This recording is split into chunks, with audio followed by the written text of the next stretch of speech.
Nah, Kela, cita-citamu apa? Kela mau jadi dokter, Nek. Kenapa kamu mau jadi dokter? Supaya dapat uang banyak. Karena ada teman Kela papanya jadi dokter spesialis dan sangat kaya. Kela, dengar baik-baik. Cita-cita kita harus merupakan cita-cita yang memancarkan kemuliaan Allah.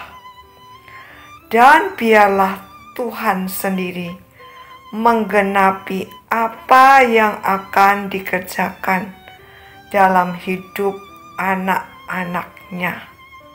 Oh, begitu ya, Nek. Tolong doakan supaya arah hidup Kela bukan pada uang dan ketenaran. Kela mau melatih itu melalui renungan firman Tuhan yang hari ini sampai pada kisah peperangan antara orang Filistin dan Israel, dipimpin oleh Saul. Mari kita perhatikan. Shalom anak-anak semuanya, mari kita sama-sama tundukkan kepala dan kita berdoa. Bapa dalam sorga, kami bersyukur dan berterima kasih jikalau Tuhan masih boleh menolong dan memimpin hidup kami pada hari ini. Tuhan, sebentar kami juga akan belajar kebenaran firman Tuhan. Tolonglah dan pimpinlah hati kami, supaya apa yang kami dengarkan itu sungguh-sungguh boleh kami kerjakan dalam hidup kami sehari-hari. Sehingga seluruh tindakan kami adalah tindakan yang boleh menyenangkan hati Tuhan. Dalam nama Tuhan Yesus kami berdoa. Amin. Anak-anak yang dikasihi Tuhan, ketika Yonatan berhasil membunuh 20 orang pasukan pengawal Filistin, maka hal itu menyebabkan orang Filistin berpikir bahwa saat itu pasukan Israel telah dikerahkan dengan sekuat-kuatnya dan sebanyak-banyaknya.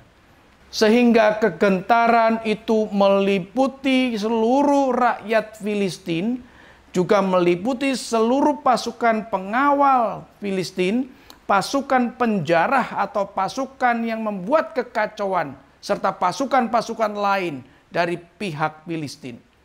Mereka menjadi gentar, mereka menjadi takut karena kegentaran itu datangnya daripada Allah.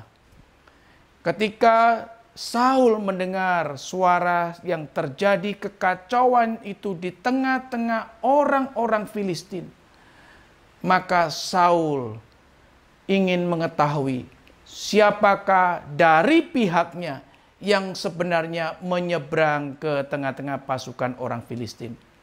Maka dicarilah siapa sebenarnya. Maka diketahui bahwa yang menyeberang ke tentara Filistin adalah Yonatan dan pembantunya yang membawa senjata daripada Yonatan. Ketika Saul melihat hal ini, maka Saul segera memanggil Ahia sebagai imam yang saat itu bertugas di Israel untuk menanyakan apakah waktunya saat ini untuk berperang melawan orang Filistin. Tapi saat berbicara itu belum selesai, maka Saul memandang hal ini tidak perlu lagi ditanyakan kepada Tuhan. Karena kekacauan itu semakin menjadi besar. Suara kacau balau itu semakin menjadi besar dan semakin keras yang ditimbulkan oleh Allah di tengah-tengah orang-orang Filistin. Maka Saul mengajak beberapa orang untuk bergerak maju daerah orang-orang Filistin.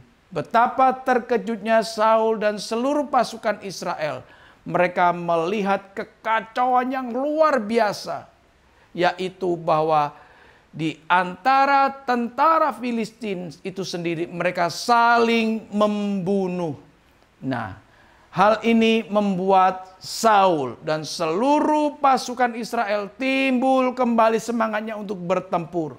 Bahkan tentara Israel yang awalnya ketakutan, mereka bersembunyi di goa-goa, di lekuk-lekuk bukit, di lekuk-lekuk daripada batu, serta orang-orang Israel yang awalnya mereka menjadi budak dan berperang untuk orang Filistin, sekarang berbalik untuk mereka bergabung dengan Yonatan dan Saul untuk berperang melawan orang Filistin.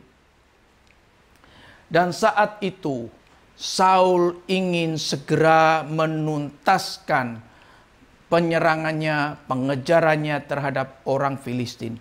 Sehingga Saul mengucapkan kalimat seperti ini. Terkutuklah barang siapa yang makan sesuatu sebelum matahari terbenam dan sebelum aku membalaskan dendam kepada musuhku. Anak-anak yang dikasihi Tuhan, ini sebenarnya adalah tindakan Saul yang tidak bijaksana. Kenapa? Karena Saul memandang bahwa orang Filistin itu bukanlah musuh Allah, tetapi musuh pribadinya. Yang kedua, bahwa Saul menyuruh orang-orang yang berperang untuk tidak makan. Ini adalah satu juga tindakan yang tidak bijaksana. Bayangkan, mereka sudah seharian berperang, mereka mengejar orang Filistin, tapi mereka tidak boleh makan. Nah, kemudian ketika pasukan orang Israel ini masuk ke tengah hutan bersama dengan Yonatan, mereka melihat ada madu yang sedang meleleh. Tapi mereka tidak berani memakannya karena saat itu matahari belum terbenam. Tetapi Yonatan yang tidak mendengar sumpah kutukan daripada ayahnya, Yonatan segera mengulurkan tongkatnya, mengambil madu tersebut dengan tongkat dan dimakannya. Maka Yonatan saat itu Alkitab mencatat matanya menjadi cerah, matanya menjadi segar kembali. Artinya Yonatan dipulihkan kembali tenaganya. Dan ketika orang-orang melihat, mereka mengingatkan Yonatan bahwa hal itu sebenarnya tidak berkenan karena ayahnya telah mengatakan kutukan kepada orang-orang Israel. Anak-anak yang dikasihi Tuhan, setelah Yonatan mendengarkan kalimat tersebut, maka Yonatan memandang bahwa tindakan ayahnya adalah tindakan yang sangat tidak bijaksana. Bahkan Yonatan mengatakan, tindakan ayahnya adalah tindakan yang mencelakakan orang-orang Israel. Tindakannya adalah tindakan yang mencelakakan negeri Israel. Dan setelah itu matahari mulai terbenam. Karena orang-orang ini sudah letih lesu, bahkan ada yang pingsan. Ketika itu mereka mengambil seluruh jarahan daripada orang-orang Filistin. Mereka mengambil lembu, mereka mengambil kambing domba untuk disembelih. Dan saat itu mereka mengolahnya bersama dengan darahnya. Ini adalah satu tindakan yang melanggar daripada perintah Tuhan. Anak-anak yang dikasihi Tuhan, memang orang Israel saat itu berdosa karena memakan binatang bersama dengan darahnya. Tetapi kesalahan orang Israel ini tak lain adalah akibat dari kesalahan Saul yang tidak bijaksana di dalam mengambil tindakan. Dan saat itu maka ada orang yang melaporkannya kepada Saul. Dan Saul juga menegur orang-orang Israel yang makan binatang bersama dengan darahnya. Maka Saul segera mengambil lembu, mengambil kambing, disembelihnya, tapi dibersihkan darahnya dan diolahnya dan diberikan itu kepada seluruh pasukannya. Dalam hal ini Saul masih mengingat akan perintah Tuhan. Dan sebagai ucapan syukur saat itu Saul mendirikan mezbah untuk mempersembahkan kurban sebagai ucapan syukur kepada Tuhan. Anak-anak yang dikasihi Tuhan, dari cerita ini kita bisa tahu bahwa ketika seseorang seperti Saul saat itu mengambil hak daripada Tuhan, maka Saul menjadi orang yang tidak lagi bijaksana di dalam mengambil tindakan demi tindakan yang ada. Anak-anak yang dikasihi Tuhan, mari kita ingat bahwa setiap orang yang mengambil atau merampas hak daripada Tuhan, maka dia akan menjadi buta hatinya dan mengakibatkan bahwa seluruh tindakannya tidak lagi bisa bertindak dengan bijaksana, serta dia akan bertindak sewenang-wenang sehingga akan mengakibatkan orang lain terjerumus ke dalam dosa. Hari ini satu cerita yang indah buat kita. Mari kita bertindak untuk tidak mengambil hak daripada Tuhan, tapi kita bertindak seperti yang Tuhan inginkan. Amin. Mari kita sama-sama tundukkan kepala dan kita berdoa.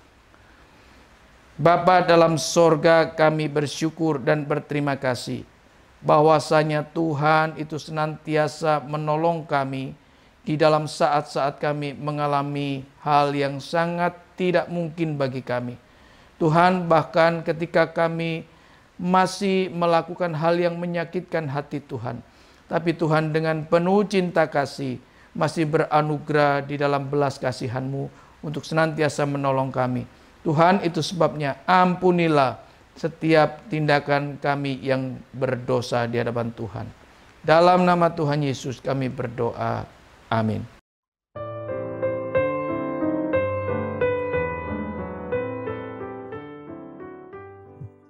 Bahaya sekali nih. Seorang raja seperti Saul dan semua raja di negara manapun harus selalu ingat bahwa dirinya hanyalah seorang hamba yang sedang melayani Allah. Berarti ketika seorang merampas hak Allah, maka hal itu akan membutakan hatinya, sehingga dia bertindak tidak bijaksana dan sewenang-wenang. Kila mau menyerahkan cita-cita dan semua usaha untuk mencapainya pada kemuliaan Allah semata.